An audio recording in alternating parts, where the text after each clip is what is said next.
آغاز ہے پروردگار کے نام سے جو دلوں کے بھید خوب جانتا ہے۔ عزیز طلباء و طالبات، السلام علیکم۔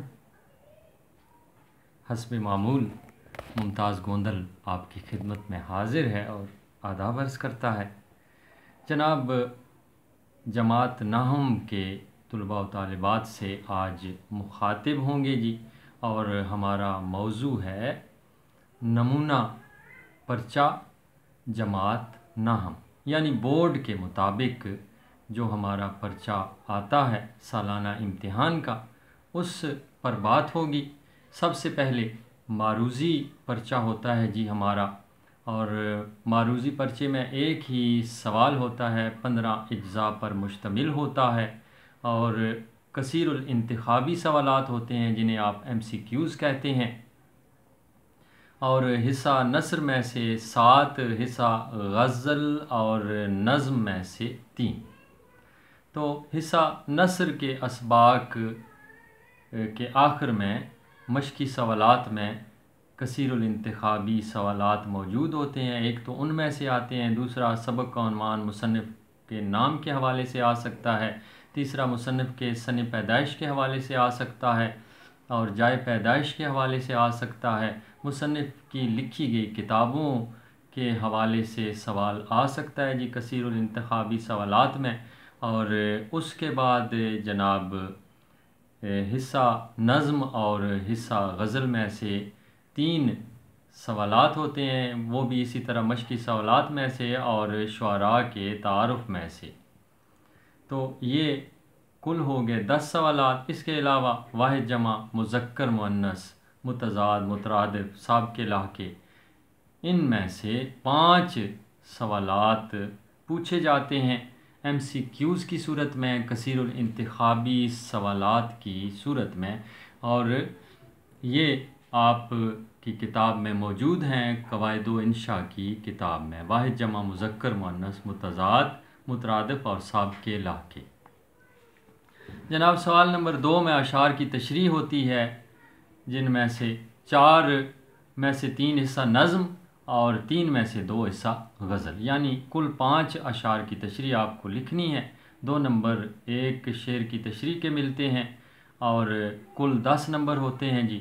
اور اس میں حوالہ جات کو بہت اہمیت حاصل ہے، قرآن کی آیت کا ترجمہ، حدیث کا ترجمہ اور امدادی اشعار، اس کے علاوہ کسی کا قول اور کوئی بین الاقوامی سچائی، تو 10 میں سے 9 تک نمبر حاصل کیے جا سکتے ہیں۔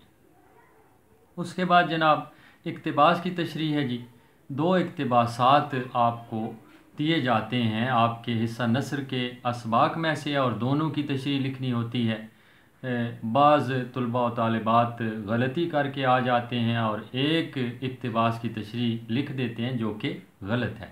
دونوں کی تشریح لکھنی ہے اور حوالہ جات کا خیال رکھنا ہے، جیسا کہ پہلے بیان کیا جا چکا ہے۔ اور کس طرح آپ کو نمبر ملتے ہیں، سبق کا عنوان اور مصنف کا نام سب سے پہلے لکھا جاتا ہے، آدھا نمبر ان کا، 1 نمبر اس کا ہوتا ہے۔ خط کشیدہ الفاظ، اقتباس میں خط کشیدہ الفاظ ہوتے ہیں جن کے اوپر خط کھینچے گئے ہوتے ہیں، وہ 4 ہوتے ہیں جی، اور آدھا نمبر ہر مشکل لفظ کا، وہ 2 نمبر آپ کو ملتے ہیں، 3 نمبر ہو گئے، اور 2 نمبر کی تشریح آپ لکھیں گے حوالہ جات کے ساتھ۔ دونوں اقتباس کی تشریح اسی طرح لکھنی ہے جی۔ اس کے بعد جناب مختصر سوالات کے جوابات ہیں۔ سوال نمبر 4 درسی کتاب میں سے دیے جاتے ہیں، اور حصہ نظم، حصہ نثر اور حصہ غزل میں سے آتے ہیں جی۔ 8 میں سے 5 جوابات آپ کو لکھنے ہوتے ہیں۔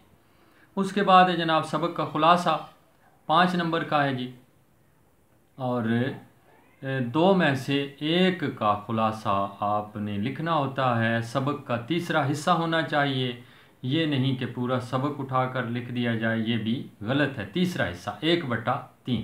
اس کے بعد نظم کا خلاصہ ہے جو کہ اشعار کے عین مطابق ہونا چاہیے، جو بات اشعار میں بیان کی گئی ہے وہی مختصر کر کے آپ خلاصے میں لکھیں گے، 5 نمبر کا وہ ہوتا ہے۔ اس کے بعد 10 نمبر والا سوال ہے جی، سوال نمبر 7 خط یا درخواست، ان میں سے 1 لکھنا ہوتا ہے، اور 10 میں سے 9 تک نمبر آپ کو مل جاتے ہیں۔ اس کے بعد سوال نمبر 8 ہے مکالمہ یا کہانی، ان میں سے بھی ایک ہی لکھنا ہوتا ہے، یا مکالمہ لکھ لیں یا کہانی لکھ لیں، 5 میں سے 4 نمبر تو ملنے چاہیے آپ کو۔ اور سوال نمبر 9 ہے جملے درست کریں یا جملے مکمل کریں۔ جملے درست کریں میں آپ کی قواعد کی کتاب میں ایک صفحے پر موضوع ہے نے اور کو کا استعمال، اور درست استعمال کا آپ کو بتایا گیا، اس میں سے جملے درست کرنے ہوتے ہیں۔ اور جملے مکمل کریں جو ضرب الامثال ہیں، آپ کی قواعد کی کتاب میں 40 ہیں، انہی میں سے آتی ہیں 5، تو ان دونوں میں سے ایک سوال حل کرنا ہوتا ہے جناب، اور یہ بھی 5 نمبر کا ہوتا ہے۔ امید ہے آپ نمونے کا پرچہ سمجھ چکے ہوں گے۔ انشاءاللہ مزید رہنمائی کے لیے پھر حاضر ہوں گے، تب تک کے لیے اجازت، اللہ نگہبان۔